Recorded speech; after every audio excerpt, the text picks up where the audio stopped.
Well, hello and good afternoon, everybody. Welcome back to Slow Motion Broadcasting, and welcome back to the Formula Ford Weekend Warriors. This is round number 5 of the season, coming to you today from the Hungaroring.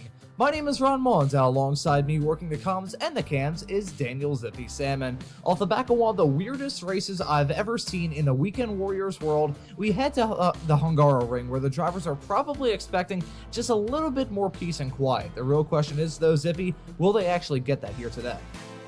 That is definitely a valid question. They've certainly got much better odds of getting peace and quiet with me not being on the track. But don't get me wrong, SMB is still very well represented there with Adam Thompson representing us, and also as well Joshua Wilkie. But let's try and get a quick on board with one of these drivers. Anyone in particular you'd like to focus on there, Ron?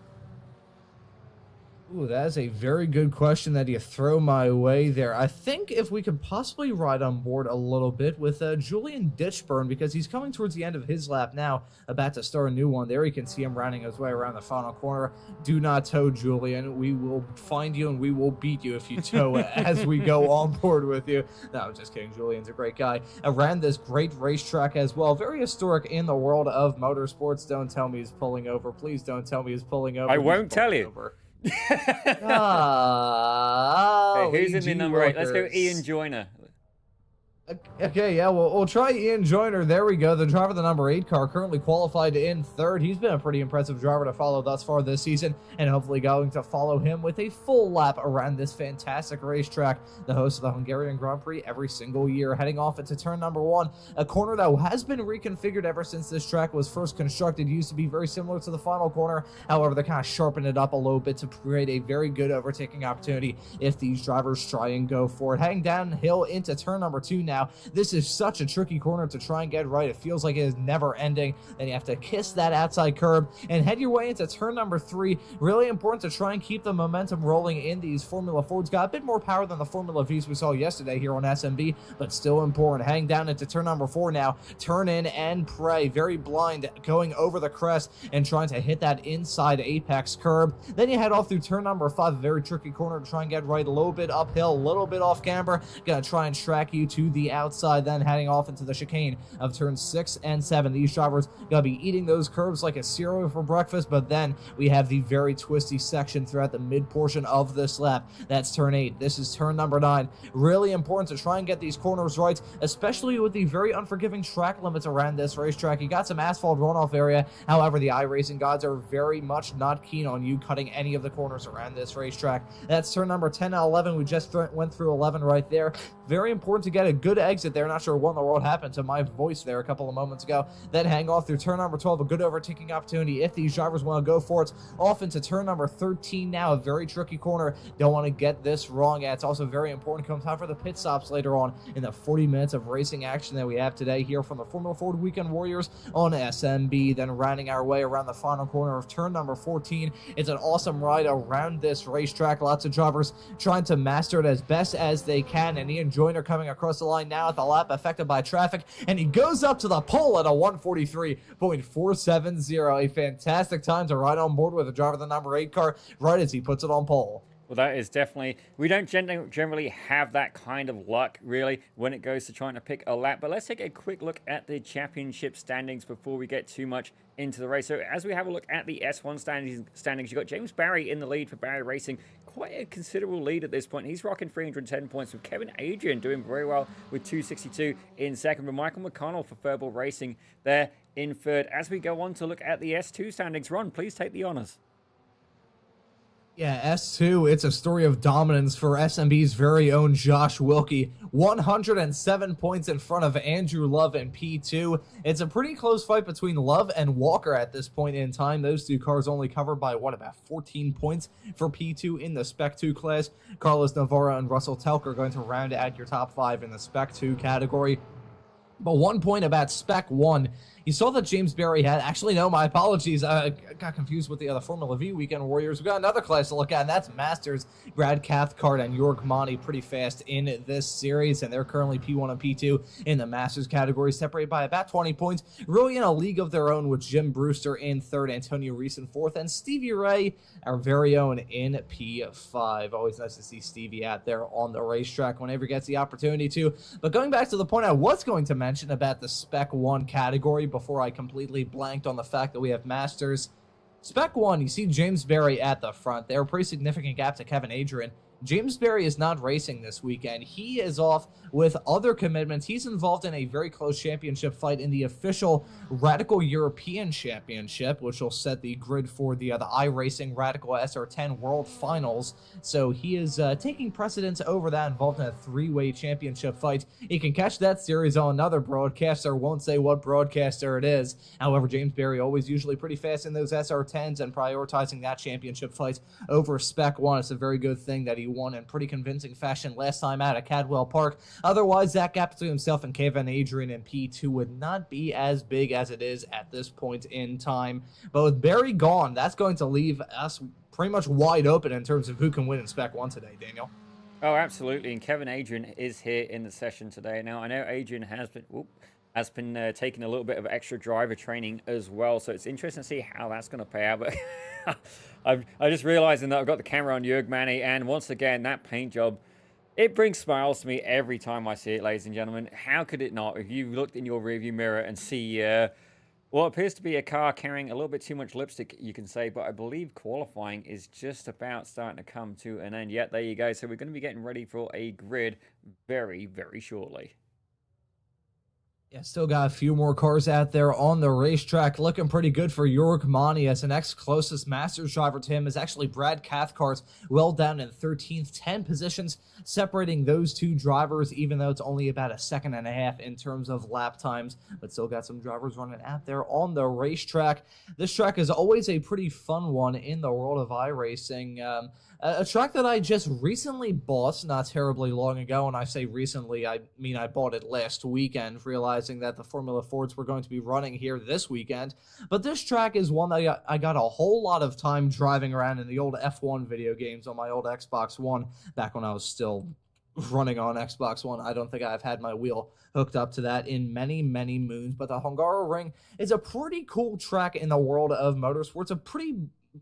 It's an oddball as well, because this track, it's weird in terms of its configuration. Some people have compared it to Monaco over the years. It does have a somewhat street circuit-esque feel. Only 2.722 miles long is this configuration that we'll be running around today. The layout that's been in use ever since 2003, where they had that reconfiguration to turn number one into what it is right now. The track has been open in some form or another all the way since 1986, and it was actually, I believe, Formula One's first trip into an Eastern Bloc nation back during the days of the Cold War. So this track has a whole lot of history baked into it. The track has been streamlined a little bit. There's a chicane coming out of what is now turn number 3 that you can still kind of see. I don't think that track layout has been used probably since about 1998, but nevertheless, this track has some pretty good character to it as well. Can be a little bit frustrating for drivers, especially if you get it wrong, and it may be a little bit difficult to get an overtake done. So maybe strategy going to play a huge role in deciding how things are going to shake out in this 40-minute race we have coming up, Zippy. Oh, absolutely. Certainly something to keep in mind as well. These guys will have to make a pit stop. I'm currently just trying to get the grid up, Ron. Currently, nothing is tending to happen for me, so just bear with us and we will try and get that grid up as soon as possible. But I've got to say, at least the pit entry on this track is quite forgiving from what we can see as well. Nice long sweeping right-hander, and gives you plenty of time just to get the car stopped while it's in a straight line. And even the pit exit can be a little bit rough, and we'll talk about that in just a couple of moments' time. But for now, we got the starting grid. Since iRacing has finally clicked it over to the race session, we can take a look at this starting grid. And it's going to be Ian Joyner, the Brit, in the number 8 car, leading us to green at 153.470. That's a pretty good lap time for him. He's going to be joined on the front row by American Kane Lasky. Jörg Monty, the Masters driver, going to be starting this race in P3. Pretty good lap time from the Swiss driver. Daniel Tuff's going to join join him on that second row. Jason Green going to be starting this race in 5th. Josh Wilkie going to be the top starting S2 driver, starting in P6 overall. Soren Garrett's going to be starting in 7th. James McRitchie in 8th. Michael McConnell in 9th. Julian Ditchburn, the Spec 2 champion from 2 seasons ago, moved up to Spec 1 season ago, and he is going to round out your overall top 10. A Spec 2 driver by the name of Paul Stevens is going to be starting right behind him, P11. Kevin Adrian, the Mexican driver, the number 10 car, going to be starting in 12th, looking to try and take that championship lead from the absent James Berry. Brad Cathcart, the Australian, in the 905 car. The master driver going to be starting in lucky number P13. Adam Thompson going to join him on that 7th row. Bill Walker in 15th. Dana Bose in P16. Then we have Paul Jackson in 17th. Daniel Varon in P18. Gary Wohlbald going to be starting in 19th. Russ Telker going to round out your overall top 20. And then running out your field is going to be Jeff Jacobson in 21st and Josh Justice in the number 99 car, who did not set a qualifying time. However, he did set time in practice, so not sure why he didn't take to the track for the 20 minutes of qualifying that we had a couple of moments ago. But as you can see, that the field is already bracing to get things underway. Thought we had a full pace lap here, but no, we got a short pace lap. So the pit stop is going to be very important. Finding overtaking opportunity is going to be very important. And turn 1 is going to be very, very tough for these drivers, especially in the mid-pack. Ready to get things up and rolling for the 5th race of this Formula Ford Weekend Warrior season. The green flag's down. The drivers are on their way. And Ian Joyner getting off to a flying start. Meanwhile, Monty trying to challenge Lasky for P2. We may see some battling between those two. But Lasky getting a good run on the outside. On Joyner going to be side by side, hang down into turn number 1. And look at Monty and Tufts battling as well. This is a pretty close pack at the front of the field. Joyner still leading over Lasky in P2. Monty holding on to the P3 spot as it stands at the moment. Some drivers going side by side. Mainly Monty and Tufts battling hard still for that final overall podium spot. Monty looking to try to have a clean race considering the big gap he has between himself and Brad Cathcart. He's looking to try and avoid trauma like the plague, because if he does, I think he's going to be in a very good position when it comes time to deciding who's going to win in the Masters category. But Jorg Monty, he's a racer. He's not going to take that sitting down, and he doesn't want to feel any sort of challenge from Josh Wilkie, who's gone past Jason Green and is now slotted in 5th. Well, definitely a very, very busy start, but you can see there, these guys keeping it very, very clean. Jason Green currently falling back a little bit. Is that Julian Ditchburn as well, getting in on the action? Looks like he's gone on the inside during that chicane, as James McRitchie as well. Yeah, Julian Ditchburn gets the better of him as they go through the chicane.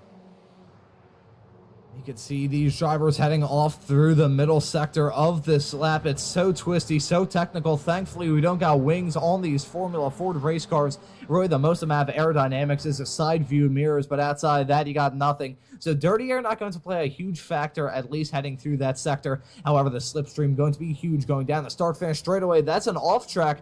In the back of shot, I believe that may have been Verone involved in that. The driver of the 272 car, who I believe may be a newcomer in this series. I think he's had an off-track excursion of some kind. I think Telker may have been involved in that as well, as he's lost out on a whole lot of time, now about 7 seconds back of the second to last place runner of Verone. You gotta take a look to see what happened to Russ Telker in that 260 car, heading his way through turn number 9 right now before he head off into 10. You can see some battling. That, I believe, is Verone and Jeff Jacobson that were battling right in front of him, heading their way off through turn number 10, the fast left-handed kink, then off through 11. It was Telker, the car that I saw mega sideways. I think he was just mega sideways, and going for a one-way trip into that outside runoff area on the outskirts at turn number 11.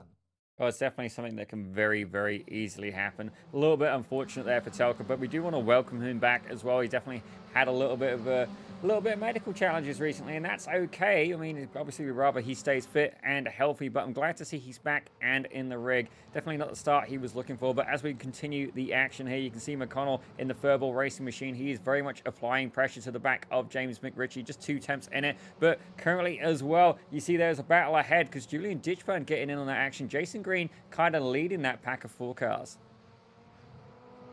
Yeah, Jason Green trying to play the patient game early on into this race. When it comes to these Weekend Warriors races, whether it be the Formula Vs on Saturdays or the Formula Fords right now, or even the spec race of Fords that we're going to be seeing later on exclusively here on Slow Motion Broadcasting, playing the patient game can usually help you out a whole lot. You got 40 minutes of racing action, and around a track like this, despite having some pretty long lap times, with lap times teetering around that very high 1 minute to low 2 minute barrier, it is very important just to try and keep with it and keep your nose to the grindstone, because if you get caught up in other people's drama, it could just end an absolute disaster for you. And when it comes to a driver like Jason Green, who is always incredibly fast in this series and probably looking to contend for a championship at season's end, at this point in time, the last thing that you want is an incident. Definitely, attrition is a huge thing to keep in mind, and right now Jason Green seems to be definitely working hard to keep Ditchburn behind him. Soren Goretz has opened up a gap of about 1.1 seconds ahead of him, so realistically the field has been split. The top six, well, Soren's he's kind of in his own little area at the minute, but the top six, top five certainly making a little bit of a breakaway right now, which is certainly good news if you're in that pack. Not so good if you're Jason Green, Julian Ditchburn, and so on, looking to try and stay with the leaders. As you can see there, it looks like McRitchie is trying to make a move on the inside of Ditchburn. We've got the view from the back of Jason Green's car. Yeah, you can see their battle. These guys side by side, absolutely going contact. Oh dear, very, very close battling indeed. Yeah, they made contact, and that wasn't side pod to side pod. That was wheel-to-wheel contact with Ditchburn and McRitchie heading through turn number 2. That's such a treacherous spot around this racetrack. You get that a little bit wrong, it can absolutely end in total disaster. We've seen that in Formula 1 races in the past. I remember when Daniel Ricciardo and Max Verstappen, back when they were partnered at Red Bull back in 2017, crashing into each other at that very same section of the racetrack. It's so tricky heading through that section side by side, and you can have very close calls like the one McRitchie and Ditchburn had. I think the two of them need to go out and buy a lottery ticket, because with that nature of the contact, that was very close to ending up with one of those cars ending up in low Earth orbit and probably landing themselves in Romania. But looking at this fight between them, it's still continuing. You gotta say McConnell dropping back a little bit. It's now about 6 to 7 tenths of a second between McConnell and Ditchburn. He's still holding on to the final top 10 spots, and McConnell dropping back and maybe bringing in the cars behind. This is news to Kevin Adrian, who, as we mentioned throughout the show, he's looking to try and make hay while the sun is shining, as is James McRitchie,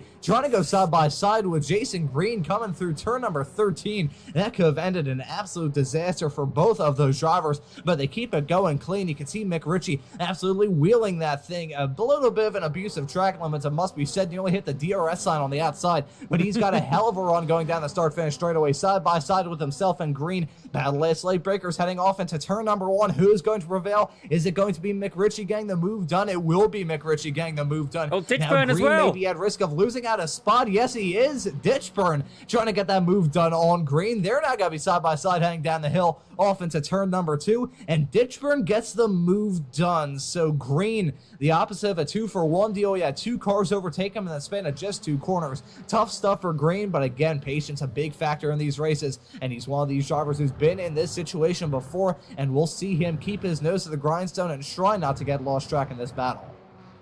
I do wonder if it was maybe a tactical decision to try and let these guys go. He can see how hot and how spicy they're fighting. And don't get me wrong, you know, if you have the odd race where you do end up in a little bit of contact, that can have a huge effect on your outcome throughout the whole race. And sometimes it is 100% better to just concede the position, especially knowing that these guys have to make a pit stop. You do not want to be leading the train and punching that hole in the air for your opposition. You want to actually sit behind them, save some fuel, which we do know Jason Green, he is good at saving fuel, and then basically leapfrog them in the pits. Considering that I live in the city of Philadelphia and we have some very enthusiastic sports fans, to say the very least, I have seen enough videos of disgruntled Philly sports fans punching holes in walls to know you're better off punching a hole in the wall that's already there rather than one that isn't there at this point in time. And even though that is an absolutely terrible simile, you can really apply that to these Formula Ford races and the Spec Racer Fords as well. Because the thing is, when it comes to punching that hole in the air, not only do you lose time, you also lose a little bit of fuel mileage, which, as we have have seen in the past in this series, fuel mileage could be a big factor in deciding who may be victorious in these races. Looking at some battling a little bit farther behind, here's Daniel Verona, driver who I believe is a newcomer to the Weekend Warriors world, the driver of the 272 car, currently running in 20th as it stands at this point in time. Gotta say, Russ Telker, he's out of the race along with Joshua Justice, who did not take the start. So currently 20 cars left out there on the racetrack, and Verone finds himself in the midst of a hornet's nest with himself, Walbolt, Jacobson, and Paul Jackson a little bit farther in tow. Yeah, these guys are all very seasoned here at the Weekend Warriors, and certainly Jeff Jacobson as well. If you want to see a bit more about him, he's going to be on the racing line. That's going to be Tuesday at 9 o'clock Eastern. But just trying to keep an eye on the other battles happening throughout the field. Looks like Bill Walker, yeah, he's having a little bit of a battle here with Brad Cathcart, I believe. Yes, it is. Cathcart in the 905 car, the Australian, wheeling that thing around the racetrack like it's going out of style. Oh, maybe trying to go for a move heading down the inside into turn number 5 was not close enough. More so just throwing a dummy on Bill Walker. I gotta say as well, credit where credit is due to Brad Cathcart. He is a staple here in the Weekend Warriors world. He's won races in the Masters category in the past. He's won championships in the Masters category as well, unless I am very much mistaken. And this is the early shift for him, because I believe in Australia, as it stands at the moment, he is either racing at 5 o'clock in the morning or about 2 o'clock in the morning. So Brad Cathcart, credit where credit's due to the man. The fact he's out here on the racetrack and wheeling these Formula Fords. I mentioned earlier that these drivers are eating the curbs for breakfast. Brad Cathcart making that saying a little bit too literal. Well, he's definitely, whatever's in his copy is a very, very potent combination indeed. But that's Ditchburn. And McRitchie. And McRitchie, I believe. Yeah, McRitchie and Ditchburn may have just come to blows heading through turn number 13. McRitchie's gone back to the pits, and we're going to take a look at a replay to see what happened. We saw Julian Ditchburn in a cloud of smoke, dust, and steam heading through turn number 13, and here's a replay to see what happened. You can see McRitchie there running by himself, carrying a whole lot of speed there, and he just gets T-boned by the oncoming Julian Ditchburn, who just had nowhere to go. Some alien activity going on with those cars jolting around like they had drank a bit too much Red Bull before the green flag. But Ditchburn getting caught up in McRitchie's nonsense heading through turn number 13. Can't even say that's nonsense. From my experience driving this combination earlier, I can assure you folks, this car is not easy to drive around this racetrack. And even though McRitchie is a very fast driver in this series, won earlier on in the season, I believe the third race of the championship at Lime Rock Park, he took the victory. But McRitchie running into some very big trouble, and that's going to take him out of the race. Well, I think Jason Green may have seen it coming ahead, as it looks like it worked out very well for Kevin Adrian and Adam Thompson. Them guys getting 2 positions, well, basically just dodging an incident there, but it has closed these guys up. Now, Adrian, we know, does take that a little bit of extra driver training, and it's fair to say it's been paying off very well. He's currently doing very well in the S1 Championship, if I recall correctly. And you see Thompson working very, very hard to try and not just stay with him, but to try and get ahead. Very much sliding the car around quite a lot, actually, from just my observation. It also appears that the car is quite loose. You know, as you can see there, using all of the track limits, maybe a little bit more, but not yet able to get the move done on Adrian. Yeah, Thompson's still wheeling that thing like it's going out of style. Oh, and I think there may have been a couple of moments ago. Gotta say, Ian Joyner beginning to pull away from the likes of Tufts, Lasky, and Monty right behind. York Monty currently at the fastest lap of the race at a 1:53.483, so pretty good lap time from the Masters leader. However, he is looking to try and grab an overall podium, because York Monty, he's not racing here as a Masters driver. He is racing here as a racer. He is very fast in this series. I've seen him contend for race victories overall, not just in the Masters category, but overall as well. York Monty is an incredibly fast driver in the Weekend Warriors world. Whether it be here in the Formula Fords or later on in the Spec Racer Fords, he's usually a pretty quick driver, and certainly proving that now with the fastest lap of the race. And I think we may have pulled off a commentator's jinx. Adrian dropping back along with Thompson. I think they may have come to blows hanging through turn number 1. Here's a replay, Zippy. Well, let's see exactly what happened here. So Thompson's there in the slipstream. I'm not sure how it's going to go down. Is there potentially a lockup? We're going to find out in just a second. And not enough braking. It's absolutely smoked. And then Kevin Adrian rolls back there. That could have been a lot worse. Thankfully, no collateral damage, but it looks like these guys are definitely not having the result they were looking for. Injured car for Thompson. They're both falling down through the order.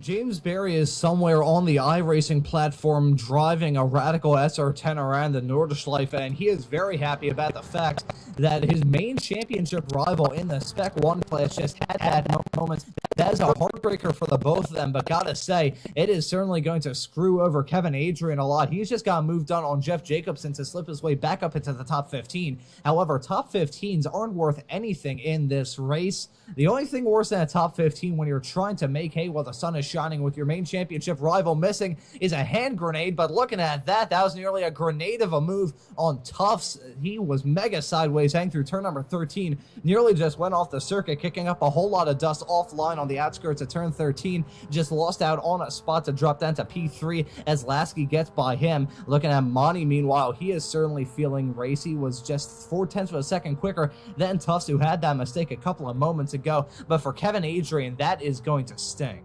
Well, 100%, but I am keeping an eye on Manny as well. It looks like he was putting a nose out just there, but I'm not quite sure what his plan is. If I was him, I would be tucking right under the, well, I'd say the rear wing of Daniel Tufts, but these cars don't have wings, but I would certainly be applying a gentle bit of pressure. We know that Tufts, you know, he's a very talented driver, but, you know, he's human like the rest of us. I mean, well, like most of us. And, you know, you can't apply that pressure and certainly psych them out, but you know, if I was Jürg Manny, I'd certainly want to be trying to save as much fuel as possible, very much benefiting from the fact his play friend, Antonio Reese, not currently here today. Yeah, this is definitely going to be a big gain for Jürg Manny. It's really tough to see that Antonio Reese hasn't been able to show up to too many races thus far this season, because like Jürg Manny, he is incredibly fast in pretty much any sort of race car that he gets into. But we'll probably see Antonio Reese a little bit later on this season, maybe even for the Spec Racer Fords as well. I know this track isn't the most popular in the iRacing platform, so that could be part of the reason why he is not racing with us today. Looking at a fight involving our very own Joshua Wilkie. He's currently running 6th in the 223 car, right behind Soren Garrett in 5th. And now these two kind of in a fight of their own, with the pack of Monty, Tufts, and Lasky about 2.5 seconds farther up the road, and the front of Michael McConnell's car about 4.5 seconds back. So these two just running all by their lonesome at this point. How's the song go? 1 is the loneliest number that you'll ever do. 2 can be as bad as 1. I think that's really what these drivers are feeling right now, running in 5th and 6th respectively. Well, it depends on how you look at it, Ron. Don't get me wrong, 5th and 6th, it's not a podium spot, but certainly, you know, Wilkie's going to be very happy that he's leading S1. His nearest competition is Paul Stevens right now, who's back in 9th place overall. So it's certainly not going to hurt him, as I believe Ian Joyner's just gone and done the fastest lap of the race with 1:53.36. A good couple of attempts advantage over the competition, but as we're looking here through the field, I do see a couple of battles going on. Dana Bowers looked like he's having a little bit of a battle there with Brad Cathcart.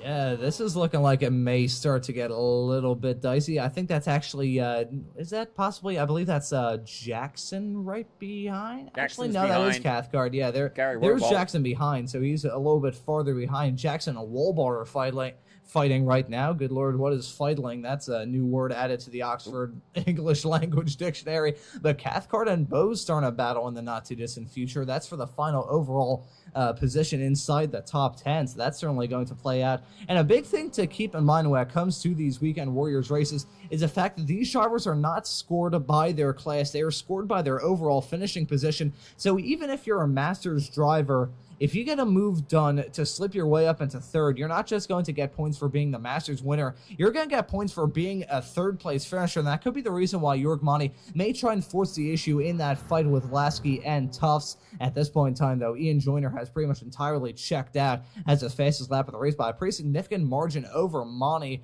There you can see him right now, about 3 seconds in front of this fight involving Tufts, Lasky, and Manny. Tufts, who are following right now, he's pretty much been the meat in this sandwich for a little while now. Feeling the pressure from Manny, trying to apply some pressure to the back of Lasky right in front. This is looking like a pretty good fight, but I gotta say, honestly, considering some of the fights I've seen in the past in the Weekend Warriors world, this is pretty tame from my view, Zippy.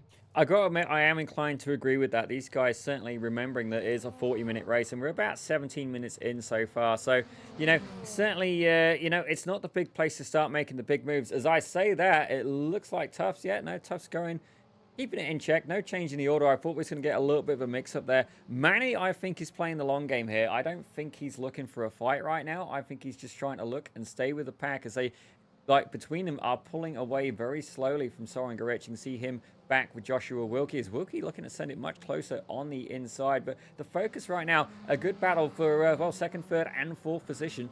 And they'll be very aware of Soren Goretz and Josh Wilkie behind. They will not want to make this a 5-car battle for the podium.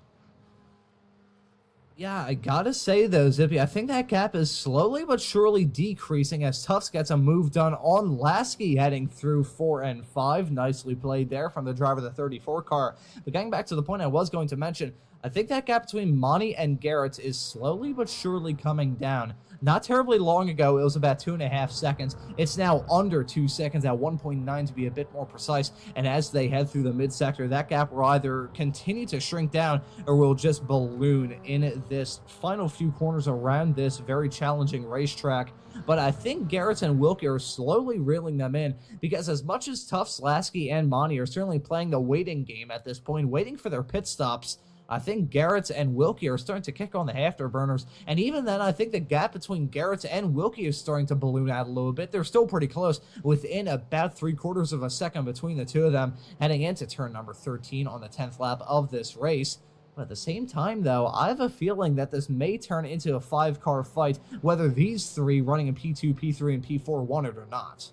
Yeah, well, as soon as I said it, I think Soren Goretz took it personally because I see that. It looks like there's more passing going on, but I'm not sure why Soren is going on the inside there. I'm not sure what he would have to gain unless he's just keen on trying to defend from Wilkie. And realistically, he's better off trying to chase this lead pack and try and get back with the podium. As you can see there, that's Tufts running a little bit wide, and I thought that was going to get maybe a little bit of contact there as Lasky is side by side as they're heading down into this left-hander. Tufts currently a nose in the lead, and it looks like Jörg Manny's going to send it up the inside. Yeah, he's seen it, and he said, "Thank you very much there, Mr. Lasky. I'll take that 3rd place." Lasky with a disastrous run heading off through turn number 2. Trying to get a move done into turn number 2 caused him to lose 2 positions in just 1 turn. Tough for him. Now he's relegated back into a spot that he is not familiar with. The back car of this fight. And he is going to be the first one to feel that pressure from Garrett's behind as that gap now is at about 1.5 seconds. If these drivers start to battle even more, that gap is just going to shrink down and basically have 5 cars be vacuum sealed together, trying to decide the final podium positions. Junior still pulling away now, 4.5 seconds in front of these drivers, but Lasky certainly trying to be on the comeback tour, maybe trying to size up a move on Monty and maybe Tufts in the not too distant future. But I think at this point in time, over the halfway mark of this race, Zippy, I think the pit strategy is definitely going to be what's impressing on these drivers' minds. They're trying to figure out when they need to come down pit lane at this point, rather than where they need to get their moves done.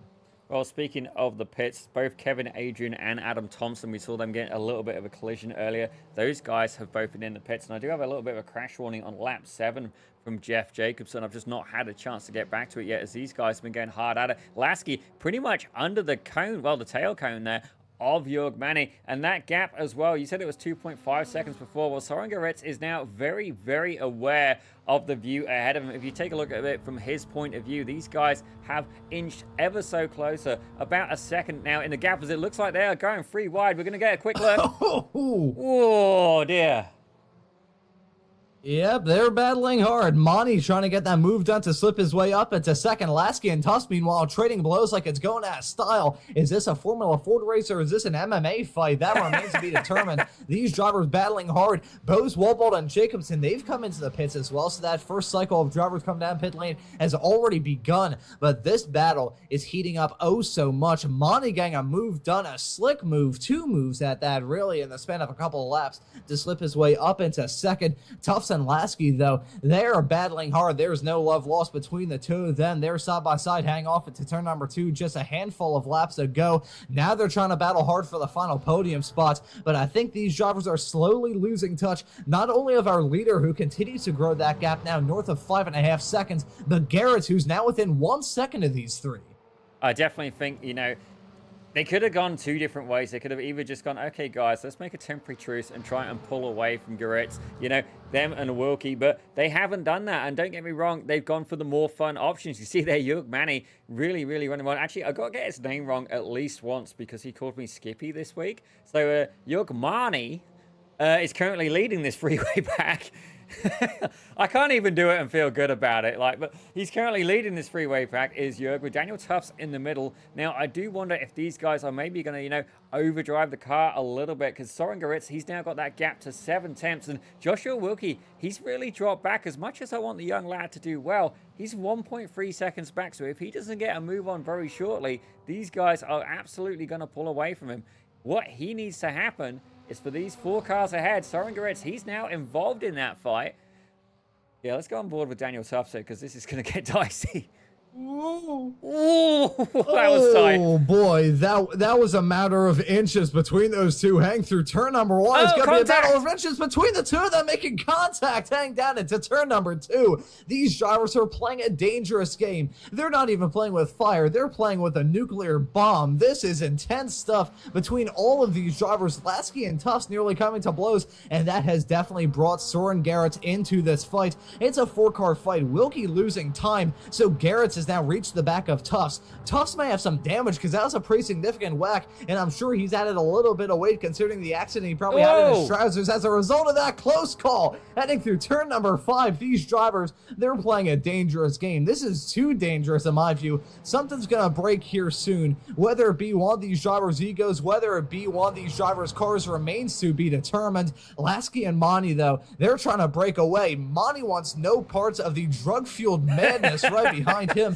It is absolute insanity with Lasky and Tufts. Those drivers, that was doomed to fail. It was a matter of inches, millimeters even, separating the two of them. Hang through turn number 1, and then they one-upped it right as I was saying it, with only a matter of nanometers separating the two of them and making contact, heading off downhill into turn number 2. Soren Garretz, though, at this point, I don't really think he's forcing the issue because based off the fact that Lasky and Tufts nearly crashed into each other coming out of turn number 1 just 1 lap ago, I think he's like, hey, I'm in P5, but if these drivers crash, I'm going to find myself in a good position. No, that's not the reason why. He's come into the pits. So Soren Garretz, one of the first drivers running inside the top 5, to make that call to come down pit lane as Ian Joyner beginning to pull away, setting another fastest lap of the race. But Garrett's making an interesting call to come down pit lane, and I'm sure those 3 have to respond. I gotta be honest, of all the calls I would have thought just then, that's definitely not the one I would have gone for. If you have a good pack like this, you can go sit there, save as much fuel as you possibly can, and enjoy the slipstream. Not only that, you're there and you're an extra bit of pressure for these guys, but, you know, maybe he's decided, you know, his race is not with them. Maybe he's competing solely with Josh Wilkie, but realistically, it's S1 versus an S2, you know. I don't know why he would do that myself. I would have stayed with the pack, applied pressure, and not only that, we're sensing like the fuse has been lit in this pack, and I think Jörg Manny is very aware of that fact and just trying to get away as quickly as possible, trying not to be involved with this fight between Daniel Tufts and Kane Lasky. At this point, honestly, Zippy, even if I'd have to take a wild detour when I'm down pit lane and go put some, like, Russian vodka in my car, I would do it if it gives me any sort of hope and prayer of getting away from this nonsense. I mean, we said at the open of the show that these drivers were probably hoping to have a bit less drama than we saw at Cadwell Park just 1 week ago. They're not getting it at all, though. This is just absolute pandemonium that we see up and down this grid. It is absolutely ridiculous that we're seeing currently, and the fight is still going to continue. Well, it's definitely a very, very good fight indeed. You see that? Oh, okay, that's Adam asking me something. All right. Sorry, Adam, that can wait. I did see that you crashed out, but I love you so much that I'm not going to show it on the screen unless you suggest it, but feel free. You see here, it looks like Lasky and Tufts still going at it. They pulled away a little bit there from Daniel Tufts there. So Manny currently in the hot seat right now with Kane Lasky sat right behind him. And this is absolute pandemonium behind the scenes as well. I feel like I need to go out to CVS and get some aloe after that burn. Good Lord. But this fight is still continuing. Ian Joyner, though, he's entirely checked out. That gap is now about 7 seconds between himself and Jörg Manny. This is just looking like the Ian Joyner show at this stage of the race. He was involved in a pretty good fight with himself and James Berry at Navarra to kick this season off a couple of weeks ago on September the 15th here on SMB.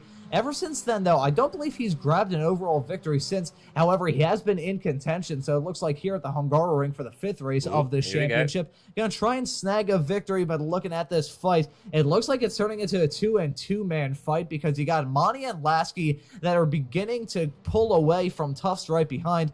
Tufts slowly falling into the crutches of Wilkie. Honestly, at this point, though, I feel like Wilkie is just backing out of it. He wants nothing to do with that chaos going on. He finds himself in a very good position to snag the victory in Spec 2, so he wants nothing to do with the chaos that may be going on right in front of him. But this race is absolutely insane. Well, we was mentioning earlier that Adam Thompson did indeed have a little bit of a whoop, so generally, as much as I don't want that to happen, whenever it does kind of work in my favor because he comes and joins us in the commentary booth, ladies and gentlemen. So put your hands together, get your tissues ready because, ladies and gentlemen, Mr. Adam Thompson, the Rabbit Ranger himself, has joined the chat. Hello. Hi, Ron. How's it going? Hi, Daniel. Just figured I'd come up and hang out with you guys because I already ruined somebody's race this afternoon and I don't feel like ruining anybody else's, so I'm up here. Oh, well, I will say, I may have to send you a recipe for some bootleg brake fluid, because I think in Cuba they make it out of, like, shampoo, a little bit of alcohol, I believe, and I forget the other, it may have been honey or something like that. I'll have to find that recipe at some point between now and the end of this broadcast. But pretty insane out there, Adam, and this gives us a good opportunity to ask you about the trickiness of this racetrack. It looks like there's pretty much just no margin of error around this racetrack at all.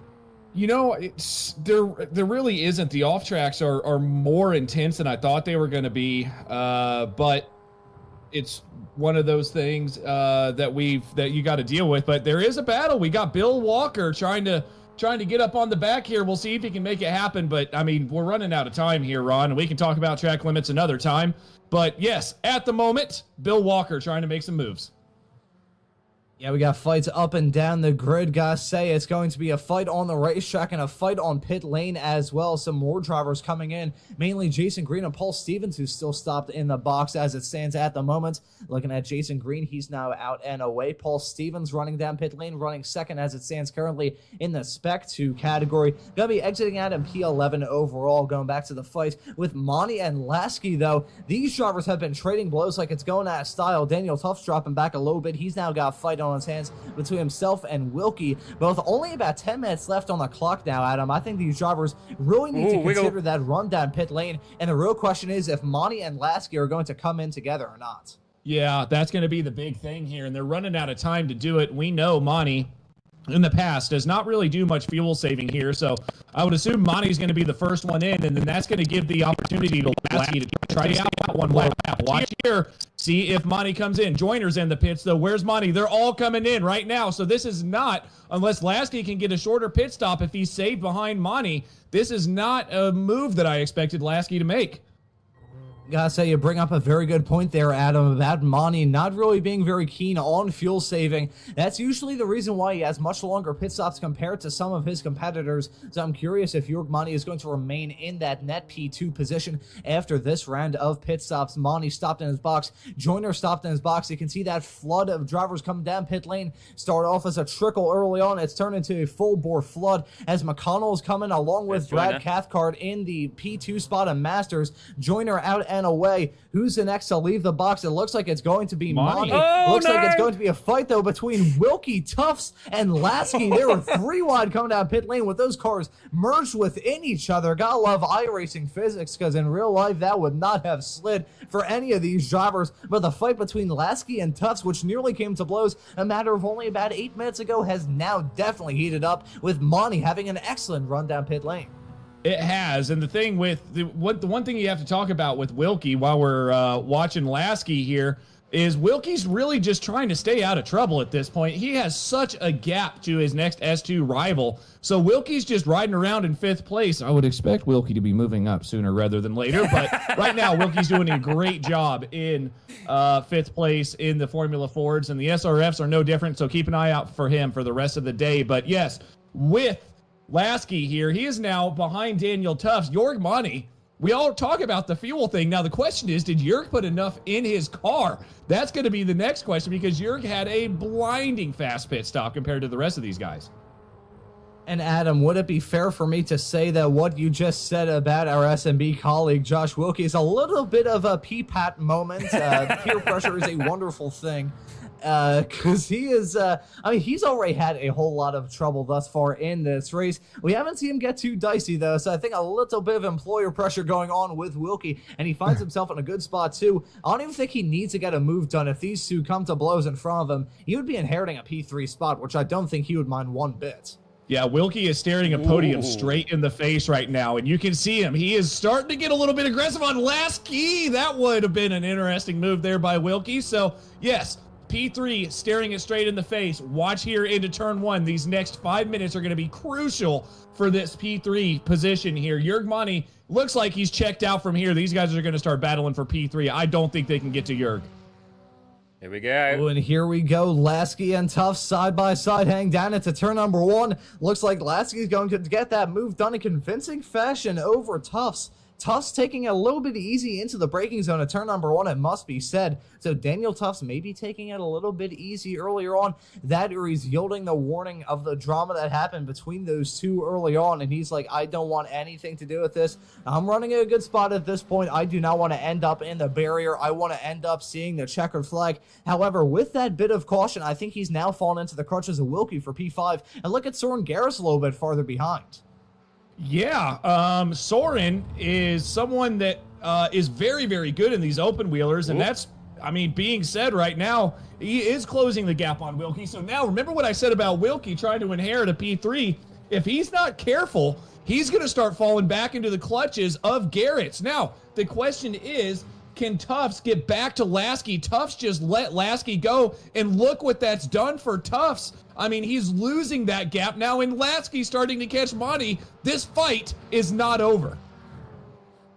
Yeah, this is definitely shifting into a different kind of racing than we've seen earlier on. It's still a mad scramble, though. That is for sure. Looking at an interesting interpretation of track limits from Soren Garrett's coming out of turn number 11. These drivers certainly pushing their cars to the limit and a little bit over it at times as well. But this fight is still hot with Tufts and Wilkie running so close together. You can barely put a piece of paper between the two of them at times. It's only about a quarter of a second between the two of them hang through the final few corners at the end of the 19th lap of this race. Ian Joyner still fast, though, just set the fastest lap of the race, improving on a time that he set at a 1:53.0. But looking at the mad weaving going on to the start finish straightaway, despite the fact that it may not be as powerful in these Formula Fords as it may be in the Spec Racer Fords, the draft is still mightily important in these races. And as we saw, an act of desperation may possibly perhaps from those drivers trying to follow the slipstream and fish for it. It's like fishing for minnows at this point in time. These drivers trying to find any sort of slipstream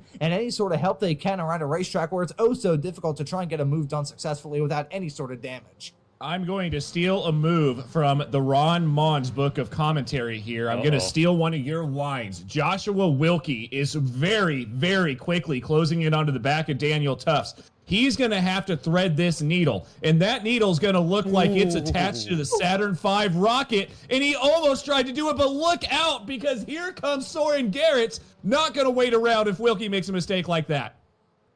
Josh Wilkie nearly got a fantastic view of Daniel Tufts' exhaust pipe. Don't take that quote out of context. That was oh so close. Coming out of turn number 4, that was near disaster between those two drivers. And to actually create a little bit of a cushion, it must be said, between Tufts and Lasky. This is really much turning into a two different kinds of fights that we got going on. Monty and Lasky 2-2. Those two cars covered by barely any air, only about a quarter of a second separating those two, battling for the final podium spots. But right behind, battling for the final spots inside the top 5. It's Garrett trying to go for the move, trying to go for the switchback on Wilkie, trying to throw a dummy at him, throwing whatever it was, throwing a mannequin, whatever it may be, nearly throwing a smoke grenade towards Wilkie. That would have ended in tears if they went for that move, hang down into turn number 12. But Garrett and Wilkie starting to battle. Those were the drivers that we saw battling earlier on, and with those two starting to play a little bit of a risky game between the two of them, that's allowing Tufts to really pull away into no man's land. However, he's still got fight on his hands, but looking at this, this. Lasky closing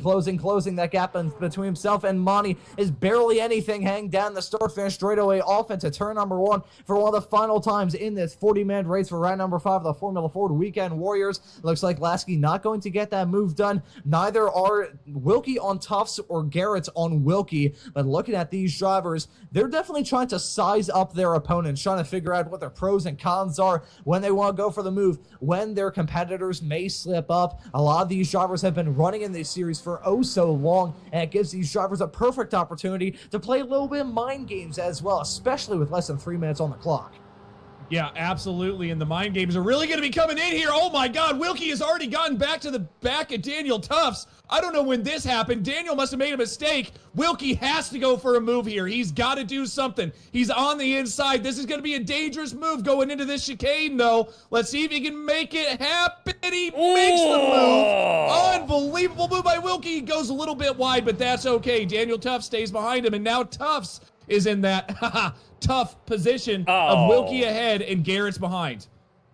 Peer pressure is a wonderful thing, but it seems like it's doing wonders for Josh with that slick move heading down into turn number 6 and 7. Well done for him. However, the fight is still on with Tufts and Garrett. They are very close to making contact, maybe in the not-too-distant future. Looking at these two, they're very close to battling as well. Lasky right behind Monty. Those two cars covered by barely any air. They're coming to the white flag this time by as Garrett tries to go for a move on Tufts heading down into turn number 13. Got to be able to get that move done successfully.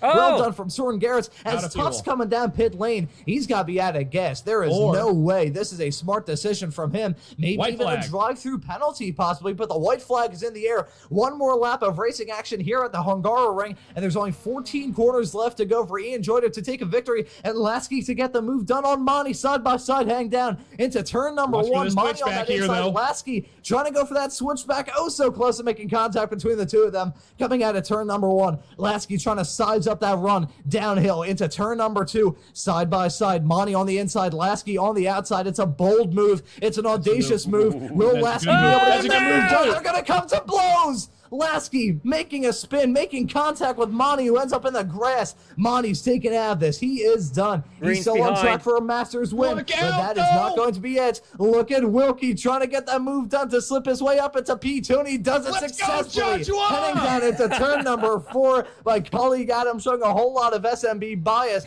but Lasky and Garrett's nearly coming to blows as well. That was a huge amount of drama heading down into turn number 2, but really, Adam, racing into that corner, it is a recipe for absolute and inalienable disaster, and we just saw that a couple of moments ago between the two of them. Lasky, though, it's not over yet. He may try and get that move done on P2, but unlike the move he tried to pull off on Monty, he's not going to be able to do it into turn number 2, and he has to do it on Wilkie. This is going to be a fight. I think he has only 1 or 2 more opportunities left, heading into turn number 12 or 13. Then nearly made some blows coming at turn number 11, trying to do a boot scoot, boogie, and a bump and run into Formula Ford. Contact hang down into turn number 12. On the outside is Lasky. On the inside is Wilkie. He's not going to back out of it. They're going to come to blows. Wilkie ends up in the outside barrier. Look at Soren Garrett sweeping around, and they come to blows as well. Lasky is a wrecking ball in this race. That's 3 cars in the span of 1 lap. Ian Joyner takes a checkered flag on the fastest lap of the race as well. But Lasky going to finish in second after pissing off just about every single driver that he possibly could. And Jason Green going to end up holding on to the final podium position. What in the hell did we just witness? Wow. My goodness. I am going to stay out of that Formula Ford Discord for a couple days after what we just saw on that last lap. Congratulations to Jason Green, mired back in traffic for most of the race, comes home P2. Kane Lasky had to have gotten 8 or 9 incident points on that last lap. So I don't even know if Kane Lasky is going to be able to get classified here, because he probably had a drive-through. So this is going to be very interesting to see where Kane finishes. But at that point, I don't know, Ron. We can't really talk too much about it, but it's last lap drama, man. Last lap drama indeed, and oh my god, my vocal cords are shot after that finish. We're going to take a look at this from... oh boy, we're going to take a look at this from Josh Wilkie's perspective. You can see the DHL signs on the outskirts of turn number 2. They looked like fireworks, and it was fireworks at there on the racetrack. Wilkie got that move done in commanding fashion, heading down into turn number 4. He had the run of a lifetime and was able to get it done. Glasky, meanwhile, nearly came to blows with Garrett heading down into turn number 5. But we're going to ride on board and look at this final lap of the race from Kane Lasky, the driver of the 09 car. The American was incredibly entertaining to watch throughout this race, just from our perspective as a broadcaster. But going to follow this replay of the last lap drama when everything is said and done. Kane Lasky not making friends at all. No, and there's something to be said about what happens here. So Kane gets to the outside of the track. He is, at this point, obviously he makes a move there. Wilkie sees him, and this is okay. What happens? But Kane Lasky is now off the track, and he is, at that point, Kane Lasky needs to have conceded that position and backed off. And then he just drives it into Soren Garrett's on the final corner. So the second Kane Lasky came off that track, Kane Lasky had absolutely no room and no say in what happened after that. There was no fault in Joshua Wilkie, and yes, I am now becoming a bit biased, but I will say that Kane Lasky is going to have a talk with the stewards after this race. Well, yeah, I think he's definitely going to have a chat with not just the stewards, but a lot of people. I gotta say, there's some discussion going on in the iRacing chat, and I'll tell you what. Oh boy, I'm staying out of that one. Broadcaster. Yeah, we should. You know what? I already said enough, Ron, and I'm not going to let you get in trouble too, or Zippy. Yeah. If anybody wants to yell at anybody, yell at me. I have no affiliation to slow motion broadcasting anymore, so this is definitely all my view. Do not take bad looks on slow motion broadcasting for what I just said. But with that being said, we got race results here, Ron, so we're going to move on. Ian Joyner obviously won this race in commanding fashion. In first place, Jason Green comes home second after what we could say was an interesting final lap. Michael McConnell rounds out your top 3. Congrats to Michael, seeing him up there. Great drive from Michael McConnell. Daniel Tufson fourth. Joshua Wilkie still able to bring it home in P5, which is where he was originally in the S2 class, with Kane Lasky in 7th, Paul Stevens 8th, Kevin Adrian in 9th, and Dana Bowes in 10th. Ron, I'm going to round out the top 11 and say Brad Cathcart won for the Masters. He certainly did. It kind of fell into his lap, though, after the drama involving Jörg Mani at the very end of this race. I think he may have picked up a post-race penalty as well to shoot him down, and ended up finishing P12 overall and P2 in the Masters category. Bill Walker ends up in 13th. Paul Jackson going to finish in P14. Gary Wobold going to round out your overall top 15. The driver finishing 3rd in the Masters category. Soren Garrett ends up in P16. Good Lord, I'm getting hiccups after that race. Soren Garrett ends up in 16th, as I just said. Jeff Jacobson in 17th. Daniel Verone in his series debut ends up finishing in P18 overall. Our very own Adam Thompson ends up in 19th after someone stole his brake fluid. Hang on, Ron. Real quickly, there's a driver up there, Kevin Adrian in 9th place. I am going to shout him out and apologize to him, because, Kevin, you deserve to be in a much higher position than that. That is the person that I ran into the back of, and I apologize very, very profusely, Kevin, for what I did to you, but congratulations on your top 10, even after that red and black wrecking ball tried to take you out on lap 1 or turn 1. And that's James McRitchie finishing in 20th, Russell Telker in 21st, and Joshua Justice, who did not take the start running at the 22 cars that are classified when everything is said and done. And one last point on all of that, the Oxford Language English Dictionary defines the word stretch in informal connotation as to adapt or extend the scope of something in a way that exceeds a reasonable or acceptable limit. And after the messages that I saw and some of the excuses made from Kane Lasky at the end of that race, I think it was such fantastic stretching that yoga instructors are looking to name a move after him. And I'll just leave it at that, and we'll move on to the interviews. Adam, who do you like to have a chat with? Yeah, I'll have a chat with Ian Joyner here, as we're going to move off of that conversation and move into the podiums. Ian, congratulations. I know it was a tough first few laps, but once you got that lead, you never looked back. Yeah, thank you. Yeah, it was a beautiful day in Hungary, and to be honest, I was having a great time. I had a nice little gap after. I think the guys behind me were fighting early on, And then from there on, all I had to do was just hit my laps, and I didn't mess the bits up for the first time in a couple of races, so good. So, Ian, let's talk about this. The beautiful day in Hungary here in the Weekend Warriors. Now, in the official race that you and I joined a little earlier this afternoon, it was not a beautiful day. Were you worried about that coming into this race? I think it was 4% on the forecast, so I wasn't that worried. I think when that race we did, it was almost dry in qualifying, wasn't it? I thought we were going to be lucky because I hadn't done any dry races, but it properly rained, didn't it? So yes, but we had a good. It's easier getting up to speed in the dry, isn't it, in the wet? So. Absolutely, Ian. Well, congratulations on your P1, man. I mean, there's really not much else to say. Dominating fashion, you won this race by. Didn't even have to worry about really anybody in the pits. You were so far ahead. We're going to start calling you Ian Verstappen if you keep this up. But Ian, anybody you want to thank or shout out before we let you go? Winners Motorsport in the UK. Thanks for support. That's it. All right. Well, Thank you. Man of very few words, and I love it, Ian. Congratulations, and go celebrate. Well done. Thanks all. That was Ian Joyner there, your winner and your S1 winner. Ron, who you want to take? I think I'll bring in my Formula V colleague and SMB's very own Joshua Wilkie to have a chat. And now, Josh, quick question at the very start of this interview: vodka or whiskey? Which one's going to be the drink of choice? Yeah, more of a whiskey man, I'd say, but I'll probably have a beer later. It is Thanksgiving here in Canada, so we'll be having a couple beers and some turkey later to ease the pain of that just total pit maneuver on the last lap there. But yeah, I mean, other than that, it was a pretty good race. I'm actually pretty proud of myself that I was able to stay with the lead pack there. I found some pace during it, and I just attached myself to Soren. He kind of showed me a couple tricks out there, and then I just started using them, and I actually caught up to Daniel. I was really trying to play it safe and easy and calm, and then I think Kane was just driving real tight. He lost a couple positions there, and just he had to get him back on the last lap, so he just killed 3 of us to do it. Well, you said it, not me. I think my quote a couple of moments ago about the other yoga instructors looking to name a move after him was apt enough. So I'm just going to ask you about the Spec Racer Fords coming up later on here on SMB. Gonna be running at the Charlotte Roval, which is very much an oddity in the world of motorsports.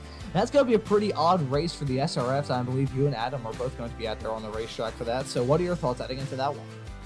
Yeah, it's going to be chaos, I think. I'm not too good around there. That place really, really punishes the front tires. I did a race or two this week, and I was just understeering like crazy about halfway through the race, trying to keep my tires cool. So the drafting, it's really just going to be about staying alive there. I think if you can stay alive and keep it clean and keep your head about you, then you will probably end up in a decent position around there.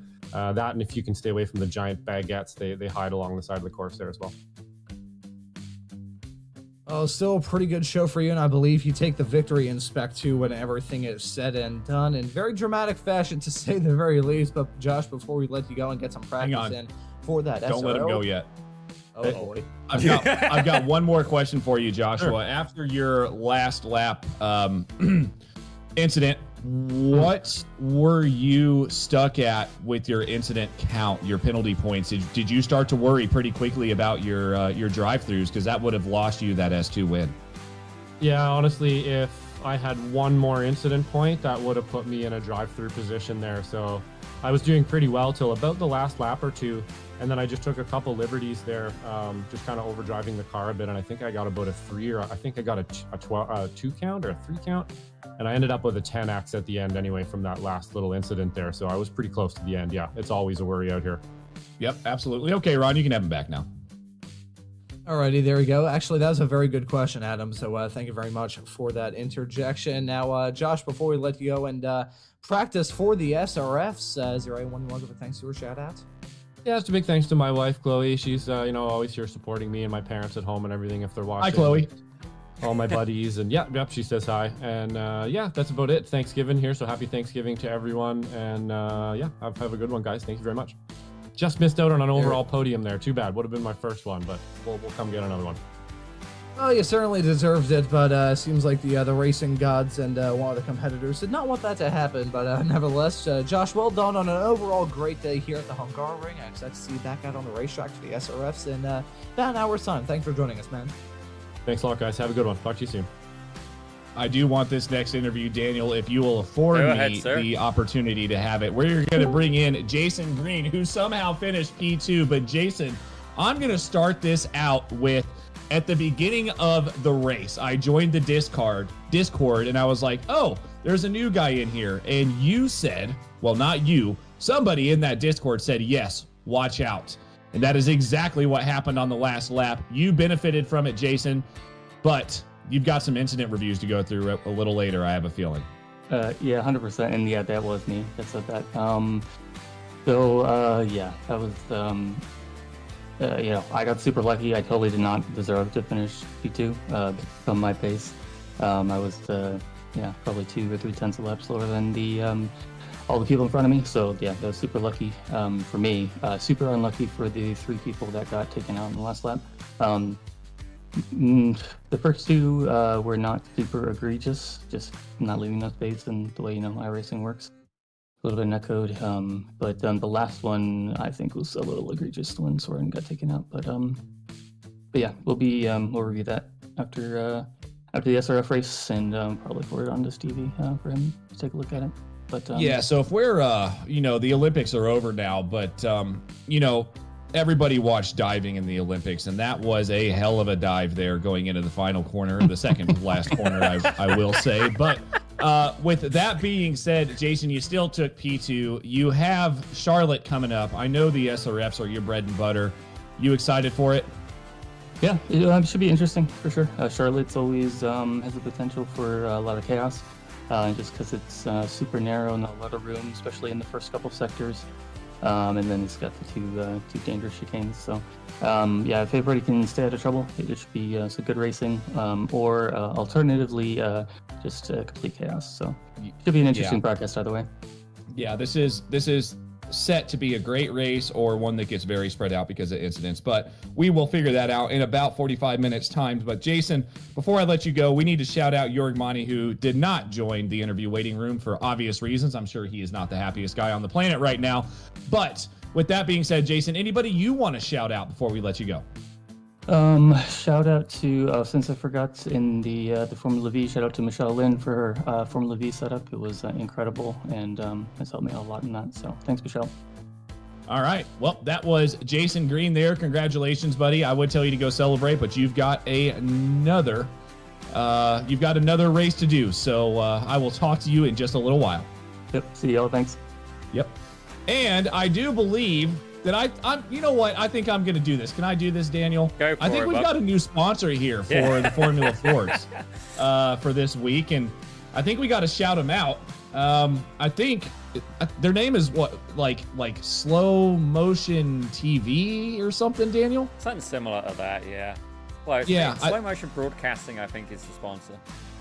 Oh, yeah. Oh, yeah. Slow Motion Broadcasting sponsors this race. Congratulations on everybody in the race this afternoon, and congrats for getting sponsored for the rest of the season. If you want to find out where Slow Motion Broadcasting or what they're doing, head over to www.slowmotionbroadcasting.com, or you can go to YouTube and just search Slow Motion Broadcasting. They'll be right there. You're going to get to see all of the action, and most of the action, I will say, has not been bad. This was definitely one of the more action-packed races we've had, but they've all been action-packed here on Slow Motion Broadcasting. So, Ron, I'm going to turn it over to you to round it out, and I'm going to thank Daniel for letting me come in here and ruin your guys' ruin your flow. No, it's all good, man. Honestly, with how that end of the race was, I think we needed all the help that we could get because my vocal cords are virtually hanging on by a thread. I think it may be a good thing that Randall McGrew is going to be back with us on the Spec Racer Fords this afternoon. That race is going to be at the Charlotte Motor Speedway Road Course, and that is going to be a fantastic race coming up in less than an hour's time exclusively here on Slow Motion Broadcasting. And hey, when it comes to action here on SMB, it doesn't just stop with that. We got the XSLR series running at the Chili Bowl, the indoor, I believe one of the only, if not the only, indoor track on iRacing as it stands currently. Got to be running the Legends cars on that teeny tiny little dirt track inside an arena, which is really just a warehouse. That's going to be coming up tonight here on SMB. And then we got some more action in terms of the Formula V's next Saturday at Rudskogen, the Formula Ford's running at the Charlotte Motor Speedway road course, and the Spec Race of Ford's running at the Nürburgring. All of that action here on SMB gives you more of a reason to hit that subscribe button and the notification bell so you never miss any of the racing action here on Slow Motion Broadcasting. That was one hell of a race. My vocal cords are hanging on virtually by the skin of their teeth. I'm not even sure if that's anatomically correct when it comes to talking about vocal cords, but nevertheless, it talks about the fantastic action that we have here from the Formula Ford Weekend Warriors. But for this broadcast, that will just about do it. So for myself, Ron Maunz, Daniel and Adam joining me in the commentary booth, and Daniel Zippy Salmon working on the cameras in the virtual production hauler, I say thank you all so very much for watching. Have a great rest of your day, and stay tuned for Randall McGrew for the Spec Race of Fords later on this afternoon.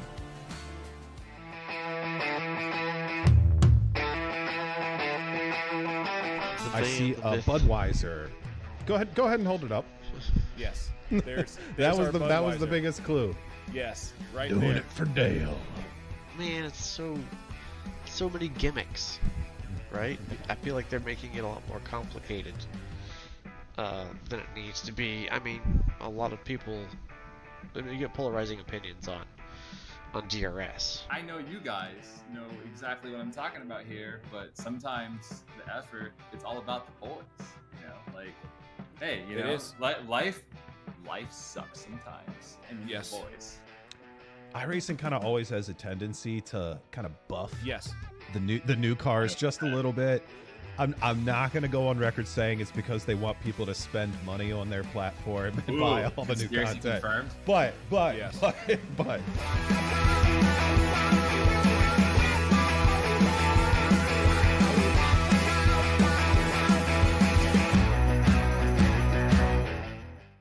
We are live for the first time on Slow Motion Broadcasting with the FF Weekend Warriors. We're at Sebring this weekend.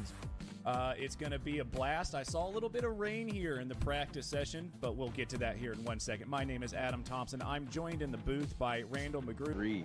With these three going right at it, we see you're getting really, really squirrely. There, Oh, no! some contact. Oh no!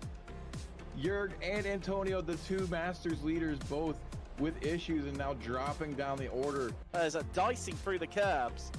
Our lead two.